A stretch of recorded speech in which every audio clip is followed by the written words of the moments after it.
Okay, so I'm going to do the final prediction of the election that we're going to have tomorrow. And I'm going to talk about, real quick, the Senate. I think the Republicans will pick up the Senate just because of the seats that are up are in red states. The Republicans look like they're going to win. The seats that are safe, um, there's more seats that are up for grabs that the Democrats are trying to hold. Given the fact that we're in an election year where Trump is relatively popular, I expect that to affect the down ballot. Carrie Lake, that's going to be really close. I actually think that she's going to win that despite the fact that she's behind in the polls. I think the Republicans will pick up the Senate, and I think the Republicans will keep the House, although I'm not completely confident with that because I didn't look at all the polls with that. But I expect, again, down ballot, I think, Trump will help with that. I think that Republicans will keep the House as well. I believe Trump will win, barring massive shenanigans. In order for Trump to lose, I would think that the voter fraud would be even more, would be much larger, and it would be more transparent than it was in 2020. Now, I wouldn't put that past him. I've made a video about this before where it would actually serve the establishment to do something like that just to anger the MAGA movement. That's what they want to do. They're trying to force a violent response, if you will. But anyway, barring massive shenanigans, I'm going to go state by state. I'm going to tell you in the presidential race who I think is going to win. First of all, the states that have been red since 2000 or blue since 2000 will remain so. So Washington, California, New York, New Jersey, etc. will be blue. Idaho, South Carolina, West Virginia, Oklahoma will be red. Let's start with Maine, because Maine, they proportion their votes. So the 2nd Congressional District of Maine will go for Trump. The rest of the state will go for Harris. New Hampshire, I actually have as tilt Trump. Even though Trump's behind in the polls, I think he's within striking distance. If he overperforms the polls, and historically he has, I think that Trump is within striking distance of winning New Hampshire. So I have New Hampshire as tilt Republican. Obviously, I'm not confident that Trump will win. I think it's a little bit more likely than not that Trump will win. Pennsylvania, barring massive shenanigans, I have Pennsylvania as lean Trump. I have Virginia as tilt Harris. If Trump overperforms, he actually could take Virginia. However, you got the northern counties of Virginia. The growing bureaucracy of Washington, D.C., had it spilled over into Northern Virginia, has turned the state blue. So it'd be very tough to win, but not impossible. So I think if Trump really overperforms, if he wins New Hampshire, the next state to watch, or if it looks like he is winning New Hampshire, the next state to really keep an eye on is Virginia. And if he does that, then he wins the election. I have North Carolina as lean Trump. I have Georgia as lean Trump. I have Florida as likely Trump. Florida has actually shifted quite a bit to the right, and that's based on several factors, partly because a lot of the Reagan Democrats, the boomers in the Rust Belt, have retired, and many of them have moved to Florida.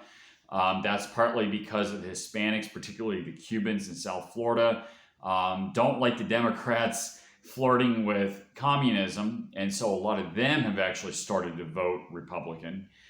Keep in mind that the Hispanics in Florida are not the same Hispanics, elsewhere. They're not from Central America, and they're coming for economic, they're not economic refugees. They're actually political refugees from Cuba and South America. So anyway, I have Trump as likely to win Florida, also likely to win Texas.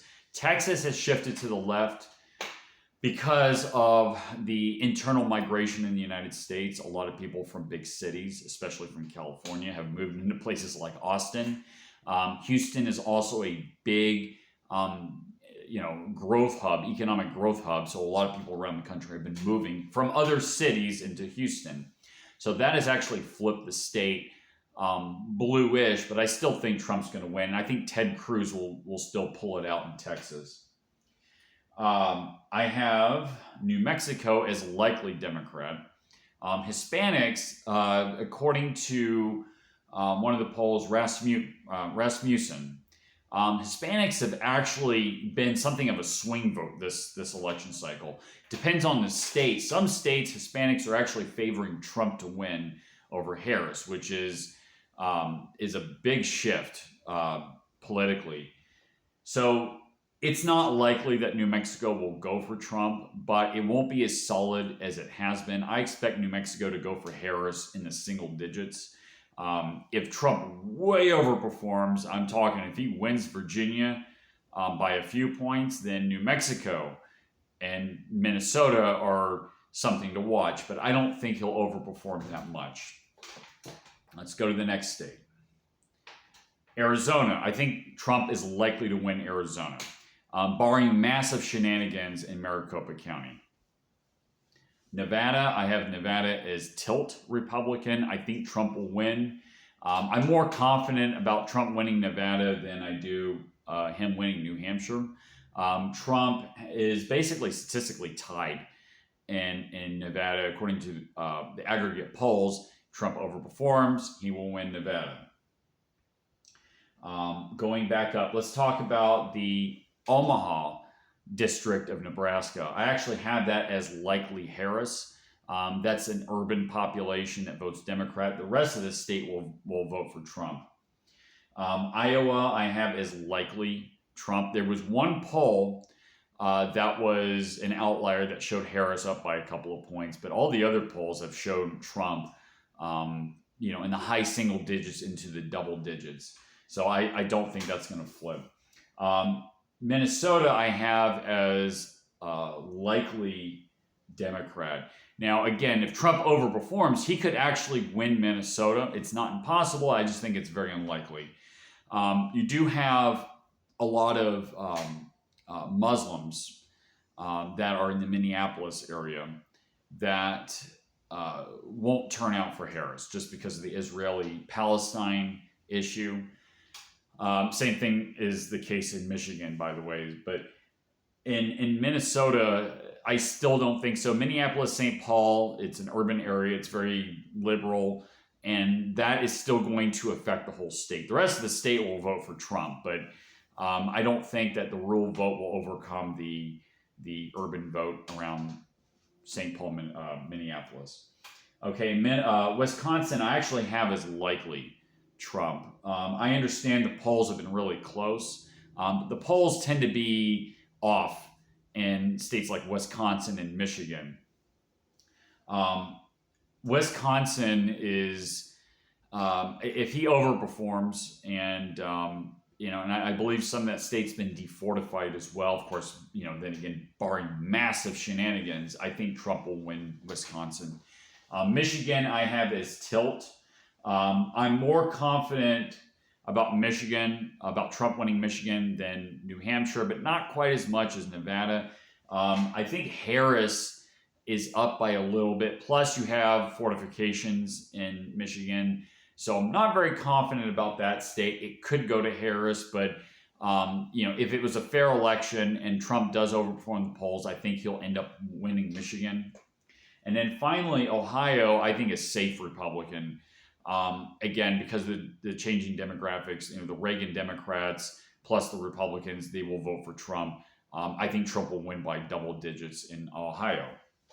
So I have the final count as Trump with 316 electoral votes and Harris with 222. Of course, there's going to be shenanigans. There already is shenanigans. There is going to be talk of Russian collusion. There's going to be talk of, Harris not certifying the election.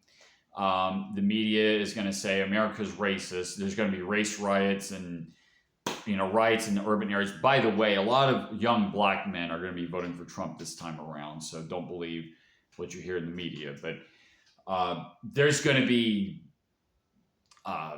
chaos in the urban areas across the United States, places like Atlanta, New York, San Francisco, Portland, Seattle, etc.